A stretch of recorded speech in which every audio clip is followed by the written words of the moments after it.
Hello and welcome to the podcast. In this episode, I wanted to talk about beliefs, potential coincidences, and also the labels that we can give ourselves and other people can give us, and how that might link to Buddha and post-it notes.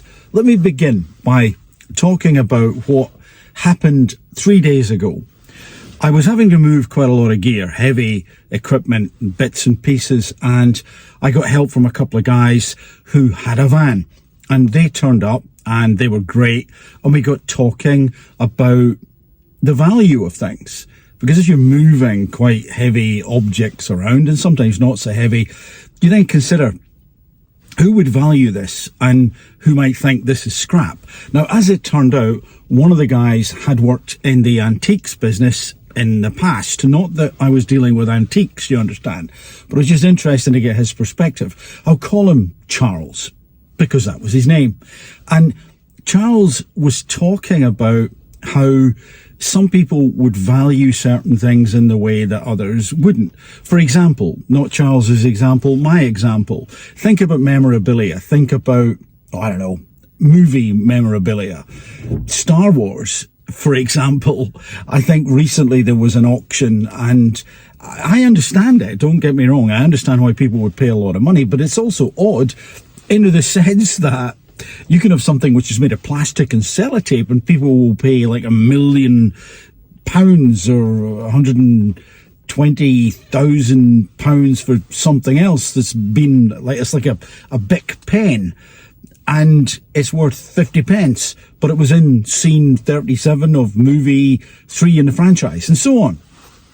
And Charles was talking about an object that he was given, and he made the point that the object was priceless. It was invaluable. And I said, well, what do you mean, Charles? And he said, well, many years ago, a guy who was also in the antiques business gave me a Buddha, a figure of Buddha.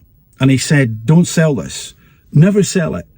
Keep it. It will bring you luck. It will bring you a lot of luck. And Charles didn't really question why the guy thought that, or at least if he did, he never told me. And Charles then said, my life has been so lucky. I never did sell that Buddha. I still have it. I look at it. It is around. I've been blessed. It's been special. It's been fantastic. And he also added quite poignantly that, and up until last year, when my wife of 40 odd years passed away, he said, but even then I've got to thank my luck, and as he said, God, because the relationship was so special. I was so blessed to have all those years with her. I thought, wow. Well, then he added that so many things in his life had just come to fruition in a good way. Now, could it be that what happened was Charles was given this Buddha and somehow it had magical powers and just drew good things to him? Possibly. Could it also be that because he had the belief that the Buddha would bring him luck, that he then sought it out? You see, sometimes what we can do is, if we pay attention, we're interested in something, then via various routes, but definitely including the reticular activating system, it will tend to be aware of the information and send it to different parts of the brain that it thinks we need to know about, the reticular activating system, because that's where our attention has been. It could be danger, of course, but it could be interest. And it's possible that Charles's belief system was that he was lucky, and so there were things that he wasn't necessarily consciously aware of, but he was perhaps getting that gut instinct, different parts of the body telling him, nudging him subconsciously to pre-conscious, potentially towards some kind of conscious awareness, not in the sense that it would be go and do that and it will be lucky, but hey, maybe you should make this choice. And so Charles's belief about him being lucky could have impacted his choices. It could be that it allowed him, because he paid attention to certain things consciously as well as subconsciously, to make the right choice, to do the right thing in terms of having a good outcome. That's possible. And there's some research in that area to suggest that that's definitely possible. Our internal dialogue, the narrative that we have about ourselves, what we tell ourselves that we can do, what we're capable of. And you'll probably have had this experience. The radio or music is on in the background and there's a news bulletin, and sometimes you pay no attention to it, but it talks about your favorite football team or maybe a media celeb that you're interested in, and you're consciously aware. So the background noise is going on, but we can pluck out things for survival, of course, in the first instance, but also that we're interested in. So maybe Charles was being prompted in that way. So luck from this Buddha, because Charles's belief system was shifted, or the Buddha was magical. Something else that could have been going on is that Charles's life unfolded as it was going to unfold. And when he was met with certain circumstances, because he had a belief, he believed he was lucky, he told me that whatever happened was good, even if it wasn't necessarily good, he could look at it in the right way, in the sense that he could look for things in his life at that point in time, despite these bad things, this bad thing happening, and understand that that was maybe a label, because he could also look for those things that he could be grateful for. I've talked about this before. You've no doubt heard about it. The gratitude exercise, looking around at our lives and saying, okay, it's quite bleak over there, but what can I be grateful for? And being grateful for things can, of course, make us feel better. It can allow us to become more resilient. So we bounce back after those events that we could label bad. And when we look back on them, we can also potentially say, well, you know, it wasn't great, but look at all these other things that are great in my life. And I learned things from that bad experience. I learned things that have been so good for me. So it wasn't all bad. And in some ways, I can consider it to be educational. So we've got the magical idea. We've got the idea that the belief system is impacted. And we've also got the concept that maybe what was happening was that it allowed Charles to be grateful and to look at things from a more positive perspective. Now, that's the Buddha, the figurine. And so, okay, fine. But what about the post-it notes? Well, let's pause for a second before I get onto the post-it notes and consider that dealer of antiques gave Charles this Buddha. And again, this is a totally true story. It's not made up at all. And it really did happen 3 days ago, which has prompted me to make this video. And that was a gift. I mean, it was a gift. Physically, it was a gift. But it was also a gift because this guy had said to Charles, well, perhaps think of your life this way. And not quite those words. Consider that you're now someone who's lucky. And you may argue that, well, wait a minute, that was interference.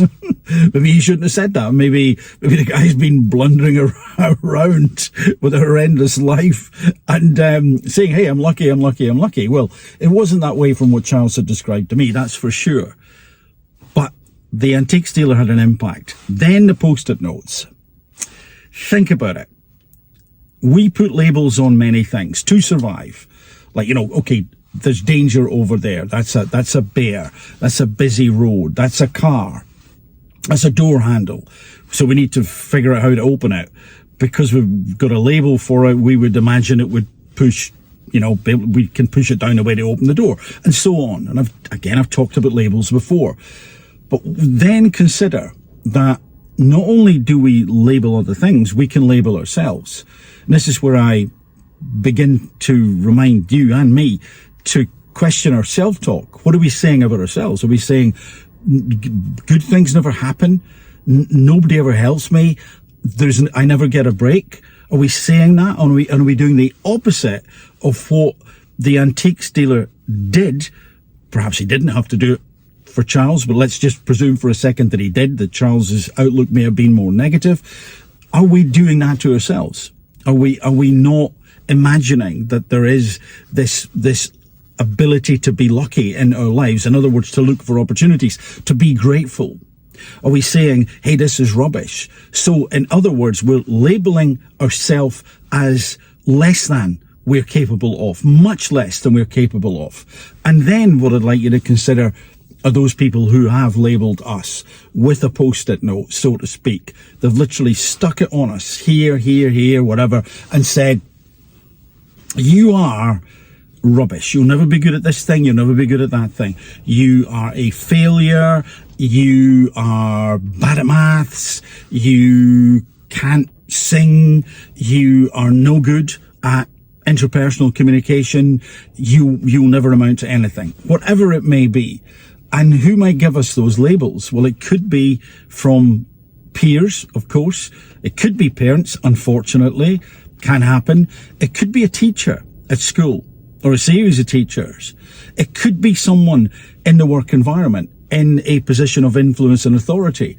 Because the more we consider the opinion of the other individual to be valid, the more likely there is a chance that that post-it note will stick. And then what happens is the post-it note can stick, but become invisible through time. And we are unaware. Consciously it's there, but we function as if it is there. And that's why I think it's important every now and again to consider the story, the metaphor of the post-it notes. And now, hopefully for you, to consider the story of this Buddha figure, this concept, this gift that this antique stealer gave Charles. I'm going to think about that, because whatever version you choose, I think it's fair to say that over the years, for all of us, some people have given us the gift of, well, you won't have any luck type Buddha, or here's the post-it note of, you're not good at that, you'll always fail in that area. And then we don't need to have created our own self-talk. It's been given to us, because we forget that we're carrying around that particular negative idea about ourselves in terms of the figurine, or probably more accurately, the invisible post-it note, because we've forgotten it's there, but we act as if it's true. And so I guess the questions for you are, and they're questions I'm asking myself as well, do you think that we can be impacted in that way by other people, either from, here's a lucky thing, but it probably isn't lucky in of itself, but the gift was to consider life that way. Do you think we can be impacted that way, negatively and positively? And do you think that you've been impacted by the post-it notes that have been put on you, the metaphoric ones? I certainly have, thinking back, but it's only when I thought about it and considered what had been happening over the years, some of which has been great, by the way. A lot of it's been great to practice gratitude, the gratitude exercise, but some of it, well, it has been of my own creation because of the internal dialogue, because of the narrative that I've been telling myself about my ability to do certain things, to act in certain ways, to achieve particular outcomes, and so on. And that's why I thought it was important to revisit the post-it notes or the labels idea, which I've talked about in the past, as I've mentioned, inspired by Charles's story. And I hope it helps you have a think in a way that allows you to consider where you may be holding yourself back, or where other people may be trying to hold you back. Perhaps that was inadvertent, or maybe it's deliberate. Whether we like it or not, some people have a different set of values, and some people consider others to be a threat. And rather than improving themselves, they put other people down. And you and me, and quite a lot of us, have got to be aware of that, to not only protect ourselves, but to get towards and perhaps even reach our full potential. I hope you found this interesting. If you've watched this far, thank you very much. If you've watched this far and you subscribe, thank you very much. It really does make a big difference. We're getting up in numbers now, and I hope to unlock some different bits and pieces very soon, which then leads me to you. If you're still watching and you haven't subscribed, please consider it.